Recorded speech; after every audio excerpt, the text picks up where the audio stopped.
Hi, I'm Bobby Stills with Converge Media. I'm here interviewing Omari Salisbury for the Seattle Public Library. So first off, can you explain to me what your opinion is of what is a citizen journalist? What is a citizen journalist? To you, at least. What's your opinion on that? Well, I mean, I guess that term, which I hadn't really heard before, the Seattle protest, it means a few different things depending on who you're talking to. I think in a broader context, people are saying citizens who are taking upon themselves to cover stories or news items in their community. So that might not necessarily be their craft or their trade. They might not be in media per se, but they use the tools at hand. It might be a phone, or it might be a camera, could be an audio recording device, or either their eyewitness description of something to tell a story as they see it. Now, how does that relate to your opinion of what an independent journalist is? What's their role? So, I mean, in independent journalists, generally speaking, that's what we are here at Converge. A lot of people that say that citizen journalists, just because they're not abreast of my life story or journey. I started writing back in high school for the Garfield Messenger. Then I was on air in college radio down in North Carolina, WRVS. And one way or another, I've been in media or communications most of my life. And so a lot of people here in Seattle, because they hadn't heard of me before, and I was down there just using one of our tools, which is iPhone, which is the best suited tool to stream live in a protest, people assumed that I was a citizen just chilling at home who became a journalist. But the fact is that I've been in this craft for a very long time. Now, to answer your question about independent journalists, is that what we see, especially in the larger media, is that it's a lot of conglomerates now. You find one group owns 50 stations or 100 stations, 200 stations, things like that. Or we find the big national networks. And a lot of times, no matter what, there is a deep-seated narrative one way or another. The difference with an independent journalist is they're not tied to a big media house or to a big to one particular narrative or something like that. Also, it usually means that they're broke, which I can definitely relate to. And so for us, being independent journalists, it's very easy for us to call it like we see it, because there's nobody above us who's trying to tell us to skew a story one direction or another, because it might impact viewers or listeners, or it might help get this particular type of advertiser. And so independent journalists usually have a little bit more flexibility to be able to just call the story as they see it. That kind of leads into the next question, and it's how does that relate to traditional journalism? Does it compete? Does it complicate?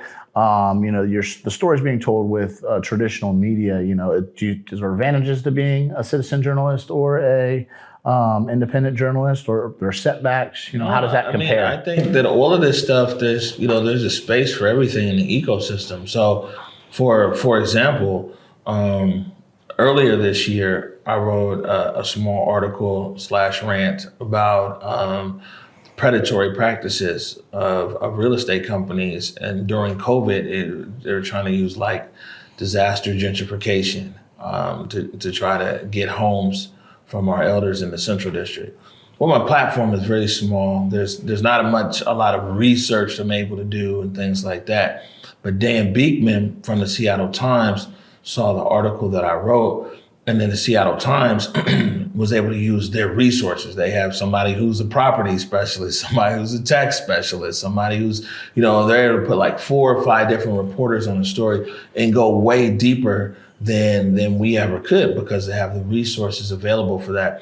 So I wanted to bring up a positive example of when people always want to pit small or independent media against mainstream and everything else. And right there is a perfect example of where small media, independent media, if you want to say citizen journalists, brought it to the attention of larger media who have way more resources, and they were actually able to dig deeper into the story. So there's a space for everybody in the ecosystem. Well, that's also ties into the next question, which is, what's the divide between citizen journalism and official journalist? Does one negate the other, or does it, is there less validation because you're not working for a traditional media house? Well, so if you're saying citizen journalists, and what we saw a lot in the covering of the CHOP is that you have people who were covering things, but then they were covering it with a lot of it was shaded with their opinion or their view. It was almost more like activist media than anything else. For the most part, professional journalists that are working for a mainstream outlet, there's a lot of codes and ethics that people want to stick to, and also kind of sticking to the who, what, why, where, when, how, and that's important because when anybody can go and really cover something, cell phone maybe. You might not get the access that other people get, established media, but you can cover it. But I think one of the big differences is that even though I talked about how a lot of times the mainstream media might have some kind of overarching slant or direction on something, most reporters that are there are really just trying to get to the bottom of it. They can't go back with a story that's totally biased one way or another, and citizen journalists can, and that's a big difference there. I think the code of ethics and things like that is one of the biggest differentiating factors, and just wanting to get directly to the story. I think that we'd like to hear you expand a little bit more on objectivity and being an independent journalist and your point of view of is that a goal of yours, is to be fair, or do you think that objectivity is important in independent journalism? I mean, man, we're just always calling like we see it. Yeah. And so yeah, being objective is important. It's definitely important to be objective, to just try to get to the truth of it. And a lot of times, if you go into stories or situations with a predetermined outcome, you'll try to find that outcome because it matches what you thought in your head. So it's important to kind of go into a situation eyes wide open and see what comes out. Sometimes you're surprised, but being objective also, it allows the viewers to kind of make up their mind as well. It allows the viewers to take in some facts, maybe from you, somebody else, and to draw their own conclusion. When it's way too much of people not being objective, then you do a disservice to the viewers. Do you have any comments on the bias in news from traditional media outlets? Yeah, I mean, it's definitely a lot of bias, especially the national news. I mean, we saw that during the Chaz, the CHOP, the Seattle protest. And me personally, I turned down interviews from far right media and far left media because I knew the direction of where they wanted to go and take stories and storylines and everything else. And in doing so, probably reduced opportunities for Converge Media because I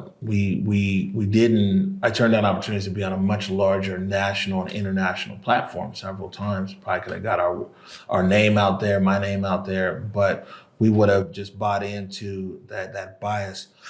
Excuse me. We would have fed into that bias that was already out there. It exists. People would be crazy to say it doesn't exist. And the larger you go in media platforms, the bigger bias that you usually find. Speaking of talking to national media and local media, when Converge is out there covering the protest, what kind of relationship do they have with the reporters, the local reporters, the newspapers? Do you guys interact? Do you guys work together? What's your relationship with other journalists out there? Well, with Converge, first of all, people will see if they watch our morning update show every Monday through Friday from 11 to 12. You'll find that I have a lot of journalists on the show from South Seattle Emerald, from Capitol Hill, Seattle.com, from Public Cola. We even had, speaking of Dan Beekman from the Seattle Times, has been on a few times. So it's not necessarily a competition when you're out there. It's of course everybody wants to get the story first. They want to scoop and everything else, but it's almost like pro sports. You see a lot of the players, they're in battle during the game, but then like after the game, they're just chilling and talking it up. But I will say that for the most part, the media community here, the working press community here in Seattle, they've been real receptive. Got a great relationship. Now, for normal citizens out there, what can they do just to, capture news? Just being a normal citizen, what's the best way for them to go out there and just capture news? Well, one, be safe. So it all depends on what kind of news, because it's news depending upon where you live. News is when a community council might meet, and try to meet about land use action. That's news for that specific neighborhood. Of course, there's big news too. There's building on fire or protests or things like that.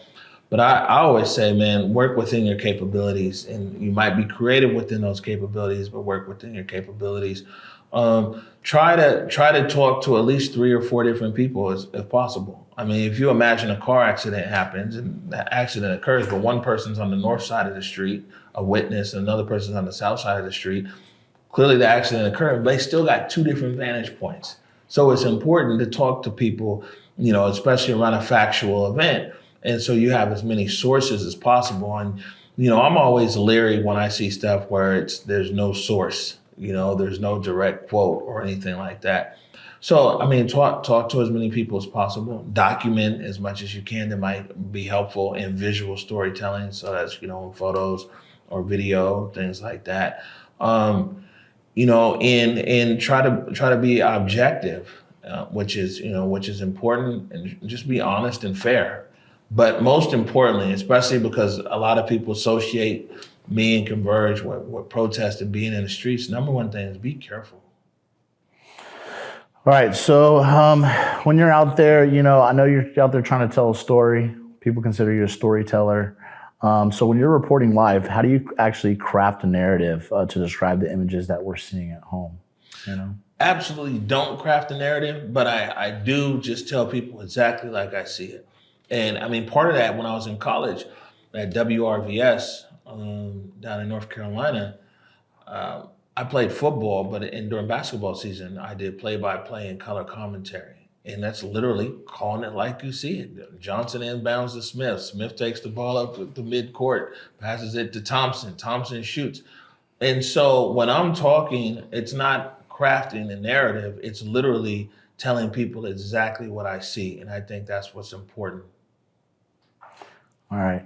Now everybody out there, cares a lot about Omari, you, and the rest of your Converge team, and they really want you to be safe, and the rest of our team to be safe out here. So what precautions and safety measures do you actually take when you're going out there in the streets to film? And then how has that actually changed over the past 6 months? Number one precaution I take these days, I bring Bobby Stills, you know what I'm saying? It's important. But when Seattle protests first started, and I think that's why people say they're concerned about safety, is like we didn't know to expect all that. We didn't expect tear gas downtown that Saturday, yeah, probably, but like never expect that in a residential area in Capitol Hill. So that was something totally unexpected, and was really unprepared. And as people might recall, it was me calling Bobby Stills to come and bring some goggles or bring some gloves or try to find a gas mask and all those kind of things. I would say that one, if people were going to cover a protest, man, don't go alone.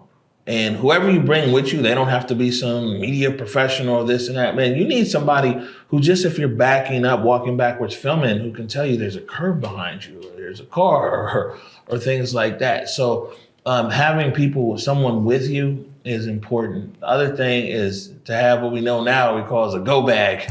So you got gas masks, baby wipes, and water, and all these kind of things. So come prepared with that. Battery packs. Always be aware of your surroundings. And so a lot of times of protests, you might not know, especially if it's on foot, if people are basically marching, you might not know exactly where it's going. But being familiar with the general neighborhood beforehand is helpful. And also knowing that, man, if you or somebody you're with needs medical attention, Medic 1 ambulance isn't coming into the protest zone. So you got to make your way or the injured person's way out to a perimeter area.